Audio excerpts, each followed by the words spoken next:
All right, everyone. Welcome once again to the Faces of Business. I am your host, Damon Pistolka, and I am so excited for our guest today because we have none other than Mark Casper and Jason Parker from Tech for Troops.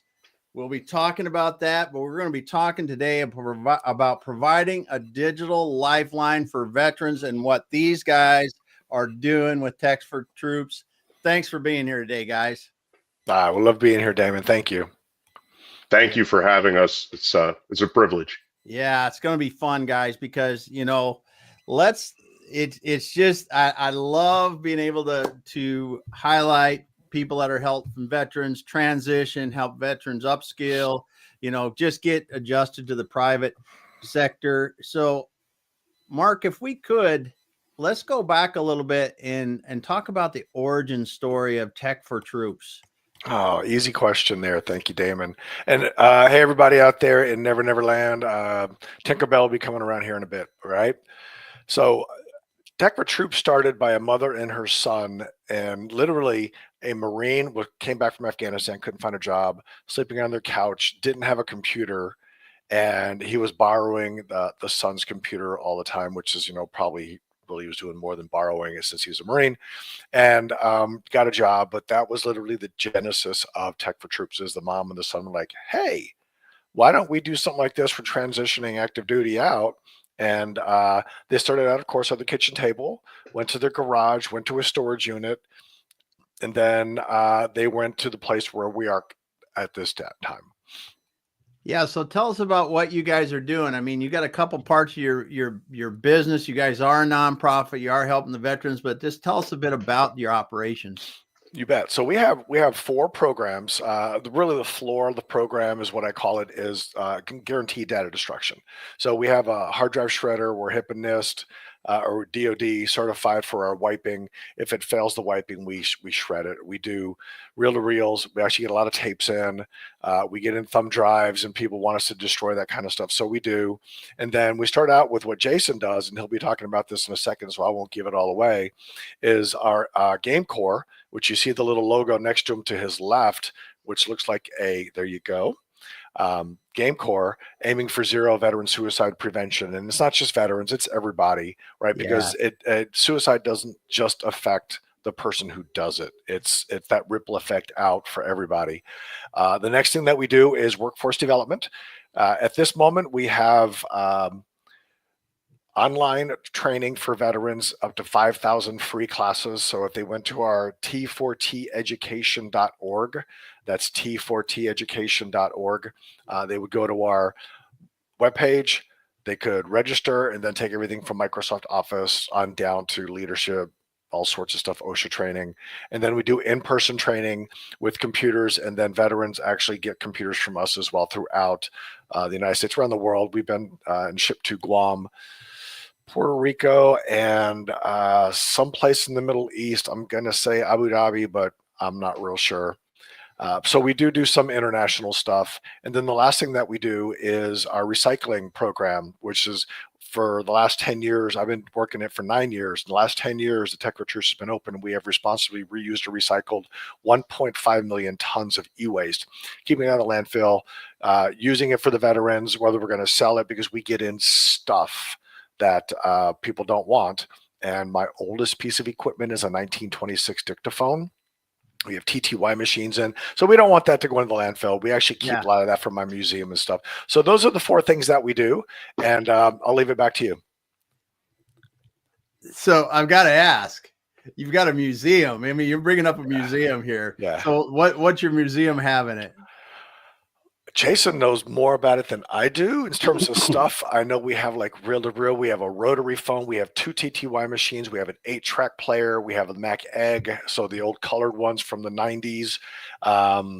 We have old hard drives from the mid 80s that are like kilobytes, and they're incredibly gorgeous because the engineering that went into the boards are just beautiful. Jason, what else? You know some of the other things that we have. There's a classic Walkman, of course, which to me, I'm not totally convinced that it isn't my Walkman. I just haven't seen it around for a while, but I guess it does kind of belong in the pile. There's an oscilloscope straight off of a Navy ship. Yep. Oh, wow. Forgot about that. Whoever donated that, I don't want Suppo to come looking too close, because I'm sure something. Mark was saying that we do have the wax reel dictaphone. That's really cool to see. Yep. And then we have kind of every iteration of when Steve Jobs got his hands back on Apple, and so the colored clamshells, and then we have the I two forgot about all those, colors, and then we go so far as one of my personal favorites, the half basketball with the rotating screen around. Those are a lot of fun, and I mean, they just lead to more projects that we can do. We've had a number of different things. We've remade one of the iMacs with the floating display screen into a photo frame. We can tweak them out, or if we find others in that vein. There's some neat projects to turn one of the old Apple 2GSs into a fish tank. So as soon as we have one more, I don't want to take the museum piece, but I'd love to do some experimentation with one of our vets, see what we can make. So one of the things, Damon, I want to do is get a young intern in, whether it's college or high school, inventory everything. What is it? What speed is it? Does it turn on? All that kind of stuff. And then go to the local, what would be the state level movie guys, right? Ones when somebody like Tom Cruise wants to come in and do a movie, they need a 1926 dictaphone. Well, we have one. Yeah. Right. And then I would want to give me $1 million a day. I'm a nonprofit, right? Yeah. But at the very end of that movie, whatever it is, will be a tech for troops, and we'll be forever, ever legacy that way. Yeah, that'd be cool. Well, Dave Rosenberg commented here. He goes, "Do you have any sound powered phones?"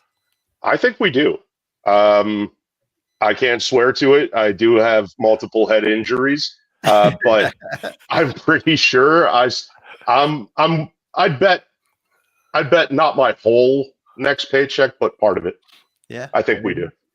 I've never even heard of that. I know we have like old Morse code walkie-talkies, regular walkie-talkies.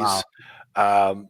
We have the sound powered phones are still used on board the ship. They're exactly that. They are sound powered, so you never really run out of the batteries on them. I remember one of the hazing tasks was to go find batteries for the sound powered phones. Oh my. I knew I was being hazed, but what are you going to do? I just kind of went with it. Yeah, I'll go look for 20 yards of flight line. I'll see you. Yeah. Good stuff. Well, that's cool that you guys are seeing this and actually getting to recycle some of history right there and to see it and protect some of that.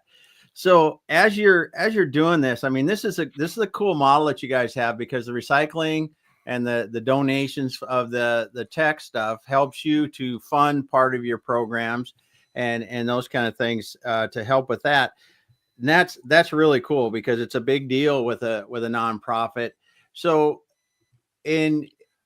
when you guys are on an annual basis, do you get most of your donations from large donors, large corporations that are trying, that they've got old assets that they get rid of in big lots, or is it people here and there sending them, or what's the way that you usually do it? So in terms of the numbers, it comes from individuals. Okay. We have a drop-off door. People come in, they ring the doorbell. We help them get everything out of their cars. But then we also have large corporate donors who say, come pick up. So it goes both ways. We get banks and doctors and lawyers and some larger Fortune 20 companies. Yeah. Have been very good to us as well. And it's just one of those things where I am always shocked, pleased, and humbled that somebody looks at us and says, we trust you. We know you're going to do the right thing because of our data destruction processes and policies, and that they do bring us their stuff. And if there ever is a question, we have the documentation to back it up, all the way down to the serial number for the hard drives. All right. And we have videos of the serial numbers being shredded. So, I mean, there's a lot there that people trust us with. Awesome. I'd like to bring up and mention, as far as GameCore goes, as far as our veteran suicide, we work pretty closely with two massive powerhouses as far as our donors that make a lot of this possible. Predator Gaming is one of the premier. They're out there. They're among Alienware, some of the others there, and they're kind of the niche gaming company out of Acer. And we have a very close relationship with them. They're unbelievable to work with and have some of the coolest toys I've had the privilege of using. And then, of course, AMD, when we were first starting out, they have a military salute program. So they were just kind of sourcing different nonprofits and stumbled upon us. And they were really there for the genesis of what we're doing. And so a lot of our donations, we do have some individual people. It's incredibly generous, and we'll always take those, of course, because there are uses for them. But we've had Predator Gaming step up in such a way that once we've cleared the space and the necessary things are in play, the cost to do that doesn't come directly out of the veterans. Right. And that's huge. That's awesome. Yeah. So, and then we have AMD backing us up. We have 2 rigs right now with model numbers. I can't find them because they're too advanced for what they are. So we've got a lot of horsepower driving what we're doing, and I just feel a lot of support from AMD and Acer as far as it goes with the gaming side. Yeah, I was awesome. talking with some of the rigs that we got in from AMD. We got 2 of them in. I didn't know it. I mean, I'm not as techie as Jason is. He's much more way above where I am at. But we have DDR6 RAM. Yeah. And I'm sure it's very cutting edge because all my folks were like, oh my, sir, what? 6. Yeah. So I'm sure it's pretty. That's cool. I don't know. It's got flashy lights in it. So I just go, oh, that's cool. Yeah. Definitely does. That's awesome. So as you guys are, we're talking today about providing the digital lifeline for veterans. I mean, we can't talk about veterans without acknowledging the fact, and you've got it, you talk about it a lot, Jason, and what you help with Tech for Troops is veteran suicide. Yeah. And that's something that I know that's not what you guys do directly, but you do indirectly. So what are some of the things that you see as people get involved with you that helps them, brings them, I don't know, closer to away from that? I don't know. It's just, sure. It's sure. It's a very astute observation. And right now we're kind of in the worst of it, from the end of the holidays, which are always incredibly stressful, through to when it starts getting actual light again, and the nights don't last as long.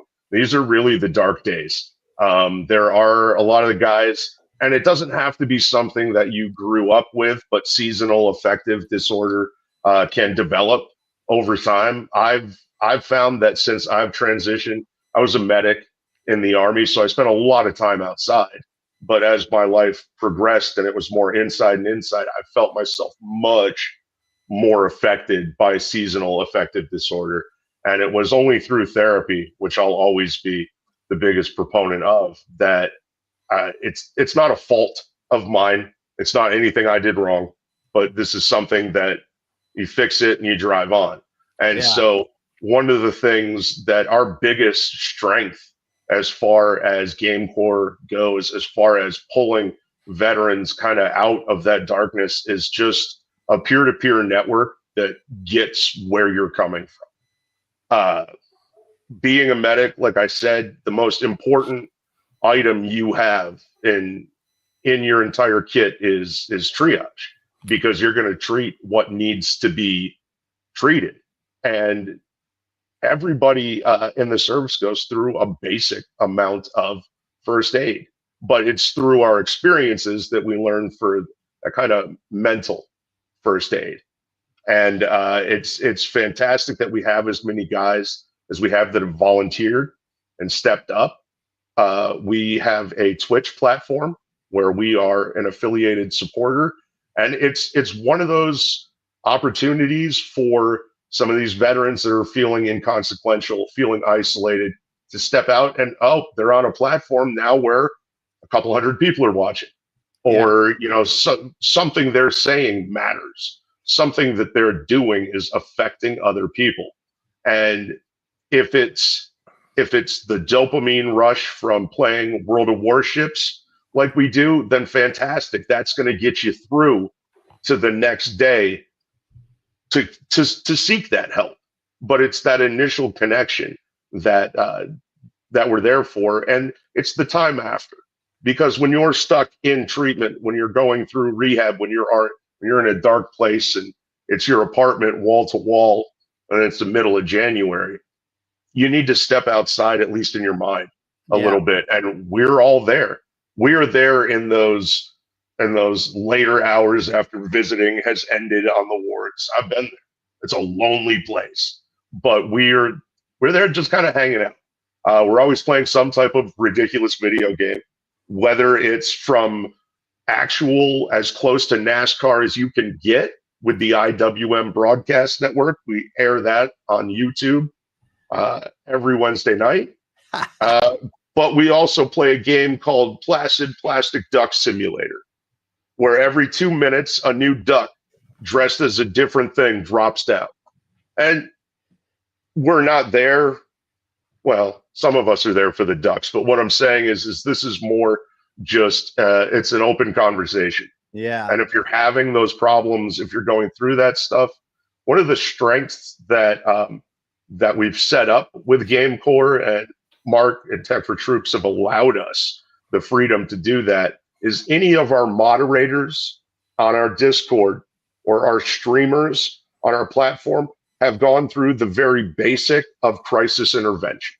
So if something comes down to play, these folks, they're all, if they are not a veteran and have been vetted through and through and given the okay, then they are a family member or a civilian that has some connection to the military that we vetted again.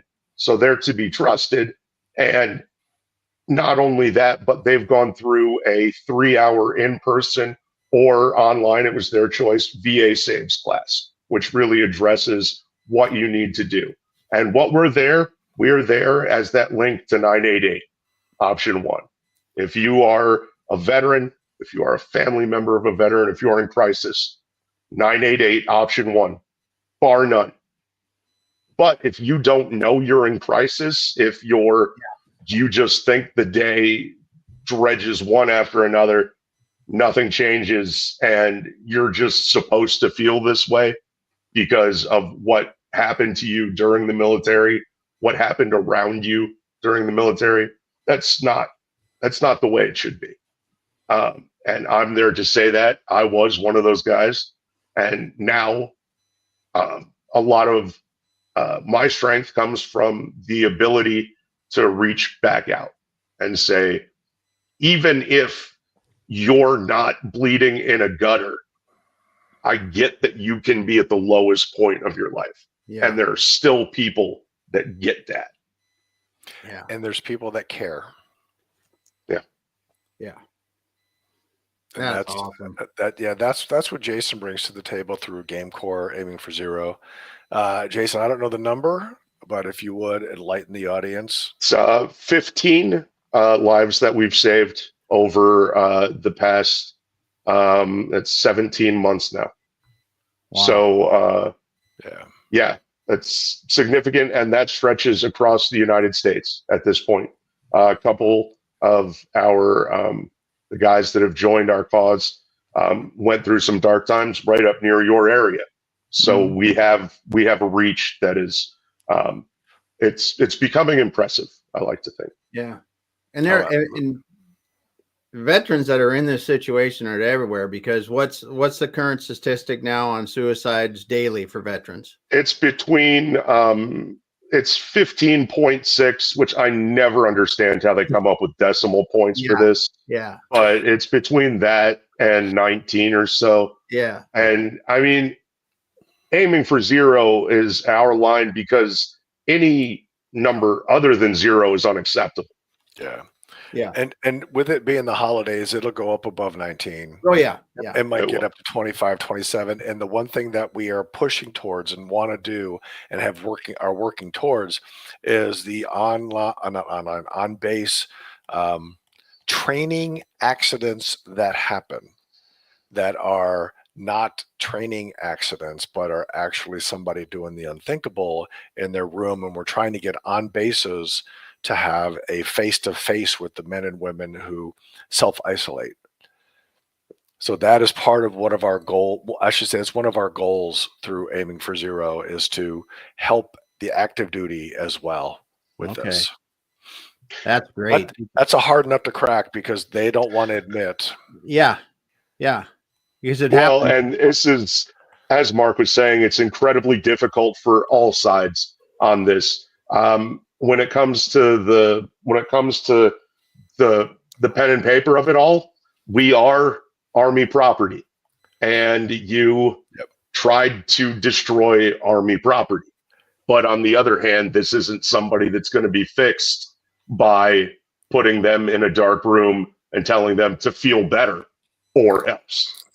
And then that a lot of things need new categorization, and it's not a matter of trying to fix them in the system that they're in, but it's just as we're finding out, it's when it comes to mental health, it's a system unto itself, and it's not that the old one needs to be fixed, it's that a new one needs to be created. And so we're trying real hard, but it's not, I want to fault the military industrial complex, but as a reasonable person, I can't fault them too much. This is something that we never really considered dealing with. I know it's always happened and it's become more prevalent lately, but I don't think it's something that we paid enough active thought to. Yeah. Agreed. Yeah, and I don't want to get too far off topic here, but I when you look back through history and you think World War I, World War II, Korea, Vietnam, and we had World War I and II, especially hundreds of thousands of people come back from military service. I can't see why we weren't overrun by this in those days, and I don't know why. And that's one of the things that I constantly, in my mind, question myself. I said, what are we missing? Because was it happening? We didn't pay attention, or I don't know. But I think the pure and simple to that is just now we have more knowledge than we've ever had available, and we can see what's happening around us way more easily than we could have. And I'd add in that's just quite honestly, if you think back in time, the men and women back then and prior to were much tougher than we are today. Right? I mean, you look at a World War I vet and how did you get through that? And you came back, you became successful. Not everybody did, but you became successful. And it wasn't because they were namby-pambied and, went to the hospital every other day or whatever it was. It was because they wore wool suits in the summertime. I don't know. I mean, they were tough. Yeah, it's something to think about, though. I mean, for me, and I loved hearing what you guys are doing. I mean, your game core I think is brilliant, because what's easier for someone to do than game?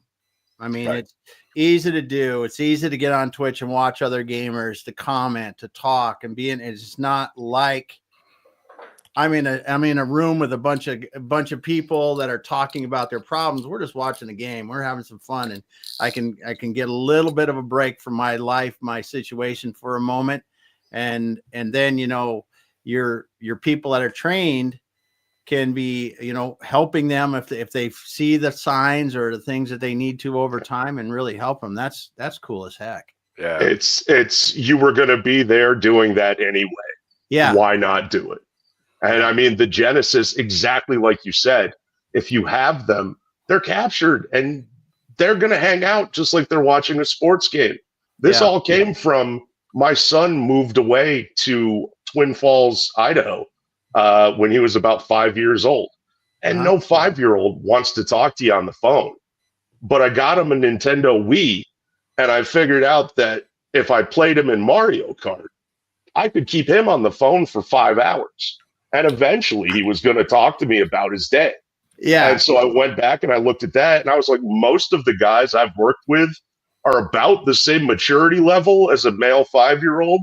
I bet this will work for them too. And I don't want to brag, but here we are. Yeah. Well, how many people do you have participating in a daily, weekly basis on the game core?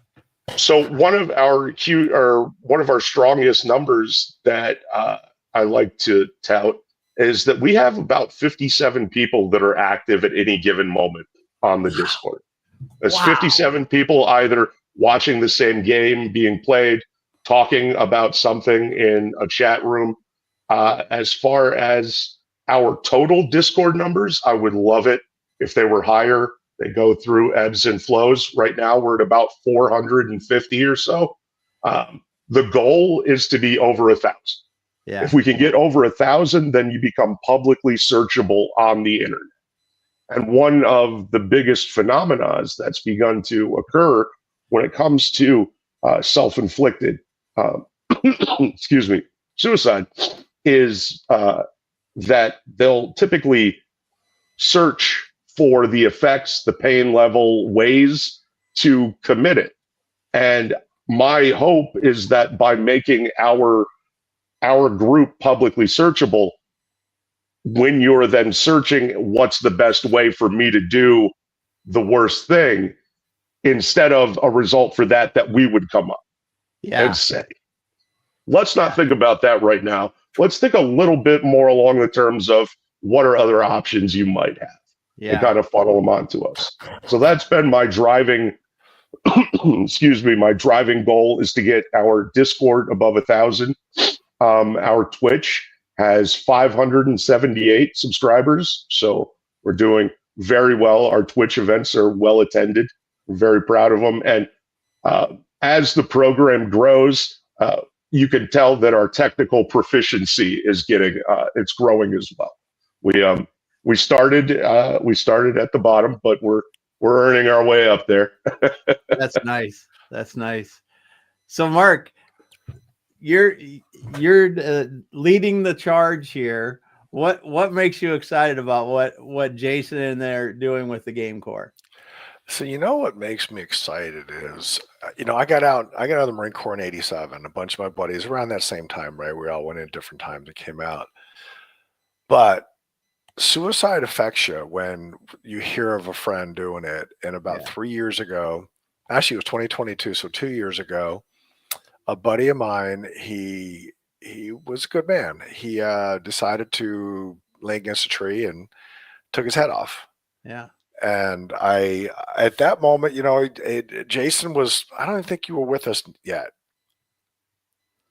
I don't remember if you were I feel like I would remember it. So probably not. And it really affected me. So when we were literally in a staff meeting, and Jason just hired, probably there for what, a month and a half, 2 months maybe. And I don't game. I this thing with your hands, I can't do. I stand up and put quarters in machines and do this. I'm really good at that. But I was like, hey, everybody, I want to have a gaming tournament. How do we do that? Jason's like, me. Like a little kid popped up, like a gopher jumped out of a hole. And I'm like, okay, that's up to you to figure it out. And this is where he took it. We went to do a gaming tournament. He actually took it to this next level, probably about 12 levels up, to turn it into aiming for zero suicide prevention. And I always go back and I think about my Marine Corps buddy, Mike, who is no longer with us. Yeah. And there's many ways to commit suicide, of course, right? Drinking yourself to death, putting a car into a tree, et cetera. Yeah. And I know there's others, but that's the one you can look at and go, yeah, the cops can say this is what happened. So it makes my heart glad.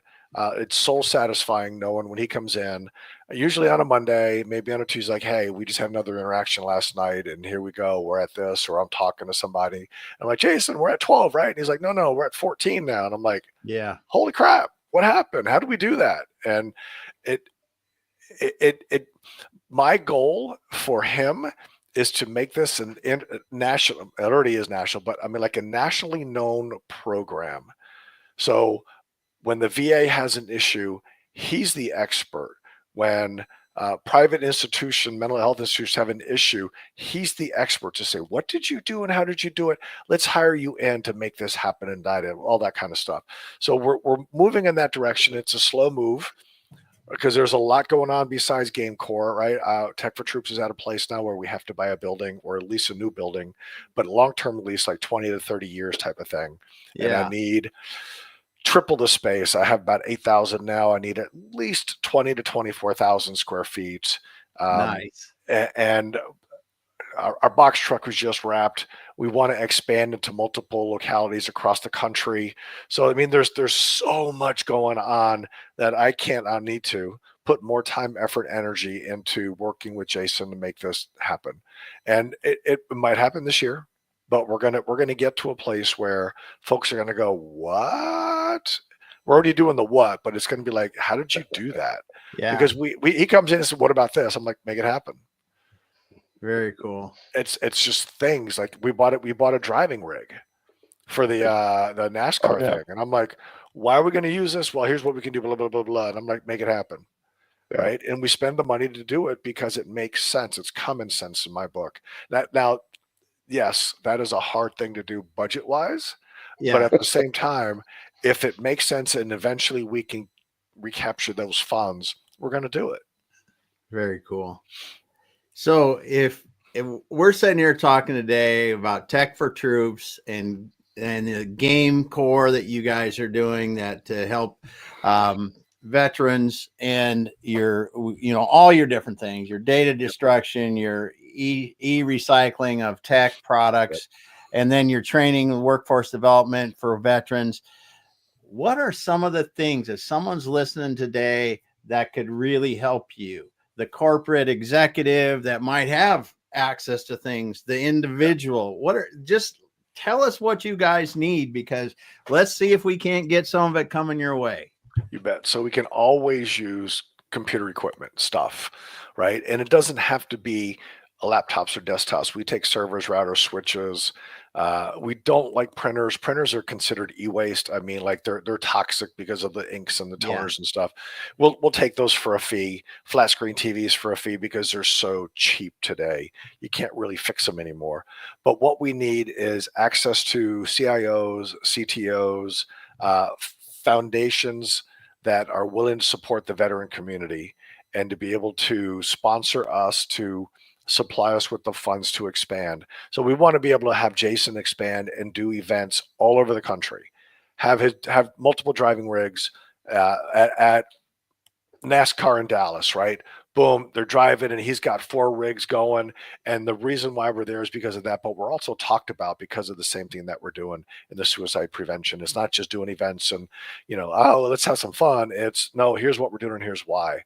So we do that. We want to have locations in Tampa, Dallas, San Antonio, Seattle would be a great place.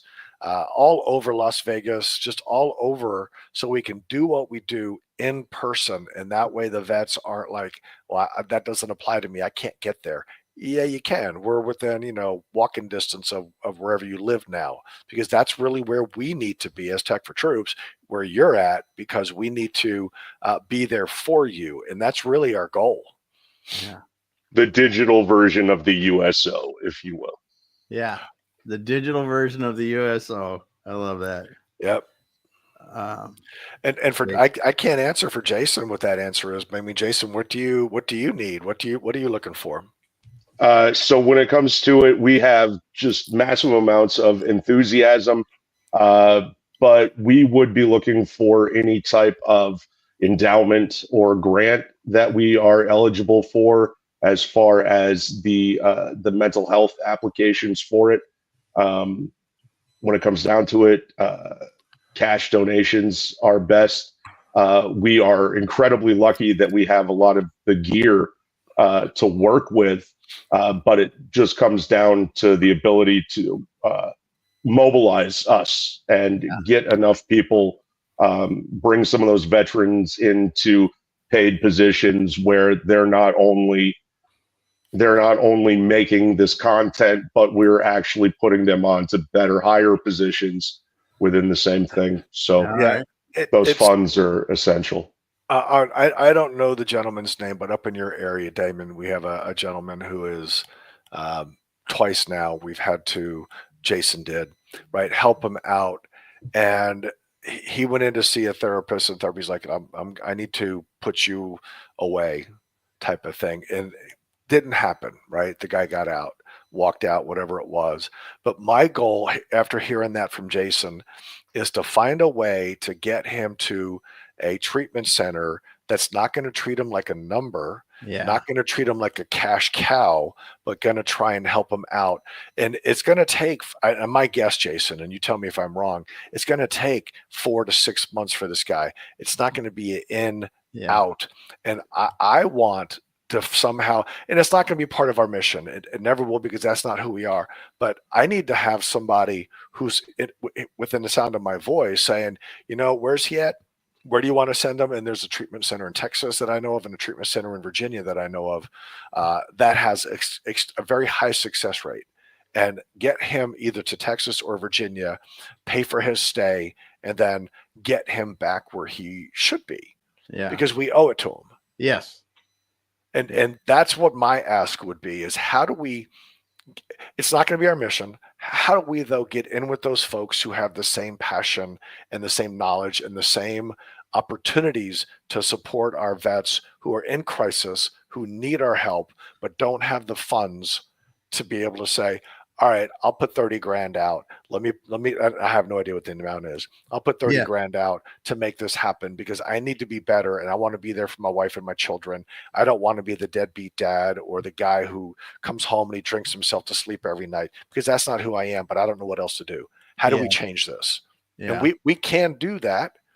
We can, if the country gets behind us, that there are well-pocketed men and women who have a family member or even themselves who went through it, and they're willing to step up and say, let's talk, and here's how we're going to do it. And if we could get somebody like that, I would, Jason will be over the moon, and we'll be serving a lot. Yeah, I think that I would love to be able to expand our reach to be able to have face-to-face contact in all the places where it's necessary. Yeah. Because it's not just in the city centers; it's all over that these people are living, and it's great. I gotta say, the first step with you guys being the Discord, the Twitch, the game core, that's a big step, because I can be wherever basically and get on. Right. That's a huge thing. Because a lot of these people are sitting, it could be down the street from me right now, down the street from you, or out in the middle of, remote area, and they can get on and be there. That's one of the things that I think is very cool about this. But finding the right people. So someone's listening out there, I want to make sure that you get on the Tech for Troops site, and Tech for Troops, TECHFOR troops.org, right? Got it. I wanted to make sure I had it right. I wrote it down, but it's on another page here. So, well, let's talk a bit more about your workforce development, because I think this is cool. You guys are doing this. You're helping the veterans get their skills refined so that they can go out and find employment and do other things with their lives. Let's talk about that a little bit. Part of what you guys are doing. Oh, you're on mute. Sorry, I hit There the button. Didn't mean to. We have the one facility in Richmond, but we actually travel. I've been to Texas and Wisconsin and other places training vets on how to use a computer. That's that basic computer literacy that we do. It's workforce development, because if you don't know how to turn a computer on, you're not getting a job. Yeah. Right. I get that piece, but we also added in the 5,000 free classes. So as Jason has said, or he's not yet, not tonight, but he has said in the past in other places that he's taking like the OSHA training. Yeah. I mean, that just put that on your resume. You can make that, and it's free. You get certified in OSHA, and then it's free that it goes on your resume. So it's things like that that we're trying to do to take the vet and active duty transitioning out to that next level. We don't create resumes. We don't write resumes for you. That is somebody else's job. But we know a lot of people, and a lot of people want to hire vets. And I'm always telling the classes as they come in, let me know if you're looking for a job. What do you want to do? I want to be a bus driver. Guess what? I know the people that ride the bus, make the buses go around Richmond. send me your resume. And we'll do that. And we actually have a guy who used to work for me. He's now at the Pentagon. He's a GS-13, I believe it is, doing really, really well. Another one who was homeless, living in his car when I hired him. He now is at the NOC, the Network Operations Center at Fort Gregg Adams, doing really, really well. And another, I call him a kid. He's my son because he calls me Papa. He drove up in an Audi. This was last year. And I'm like, dude, you went from literally homelessness to being successful in an Audi. And so, yeah, the workforce development is real, and we have success stories out there for it. And it's fun because Chris comes up and calls me Papa. And I'm like, dude, right? It's fun. But at the same time, I'm proud as a peach, right? Because he took himself from a place where because I literally kicked him in the butt a couple of times physically. Now, of course, nobody can prove that, so he can't sue me. Yeah. But I did because I'm like, what are you doing, man? Why are you doing that when you should be studying? I know, Papa. I know. So, I tug him by the ear, kick him in the butt, make him do the right thing. And he got his certs, and now he's successful. Yeah. Sometimes that's all it takes is somebody to care. Yeah. In the right environment too. I mean, you guys, being there, understanding where they're coming from. And I'm sure the people that are doing the classes too, and in the game core, it really helps reinforce things a lot too.